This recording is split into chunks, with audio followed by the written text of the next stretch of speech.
If you're doing the JAMB Physics paper for 2026, this video can be the difference between an average mark and smashing 90 plus in your JAMB session. I selected question number 14 because it had a lot of technicalities which students are supposed to apply for them to come to the correct answer. So let's quickly delve into question number 14 of the JAMB 2025 physics paper.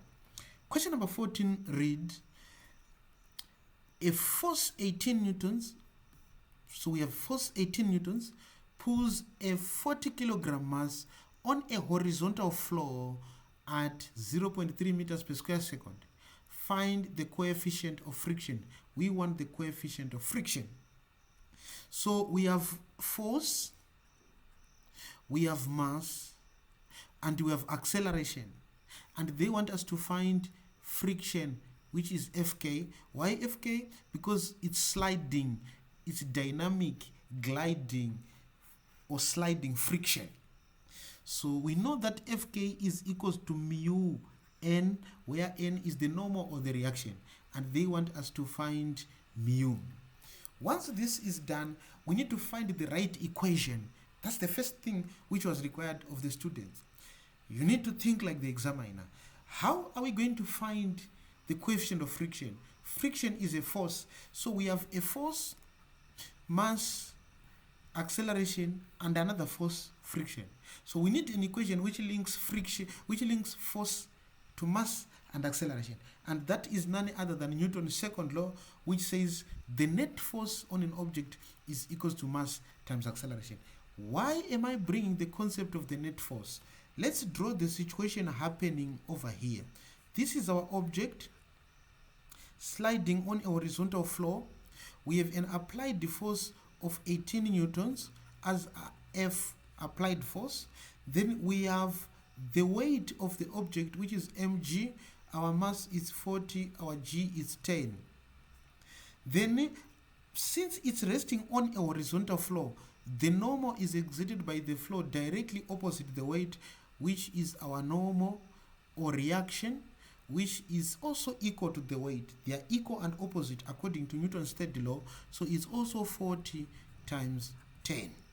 Then we have friction between the object and the floor, which is dynamic gliding or sliding friction. You should know that sliding or dynamic friction is equals to mu n, because mu is the question.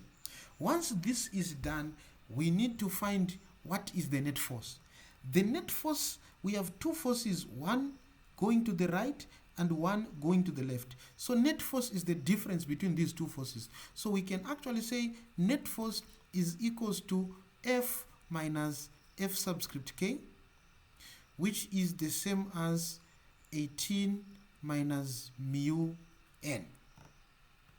Once this is done, we can do our substitution. Instead of writing net force, we're now going to write F minus Fk, because F minus Fk is equivalent to the net force, is equals to Ma. But we also know that Fk is equals to mu n. So here we can put mu n. So let's do that, and our equation becomes F minus mu n is equals to Ma. Once this is done, we start our substitution. What is the value of F? 18 newtons. Mu, we are looking for it. What about n? We said the normal is equivalent to the weight, which is 40 kilograms times gravity, 10 meters per square second, is equals to Ma. Our M is 40, our A is 0.3. The next thing is just simple manipulation. We are going to say 18 minus 40 times 10, we get 400. Mu is equals to 40 times 0.3, we get 12. The next thing is taking 12 this side to become minus 12, and we take negative 400 this side to become plus 400 mu. Once this is done, we can make mu subject to formula, and we get our 80 minus 12 divided by 400 to get mu, and by punching our calculator, we'll find 0.0153. On the answers to select from, there is 0.015, which is equal to 0.0153 to 2 significant figure level. So our answer is B. I hope you can track this working and you'll be helped as you're preparing for your JAMB Physics 2026, which is coming in a few weeks' time.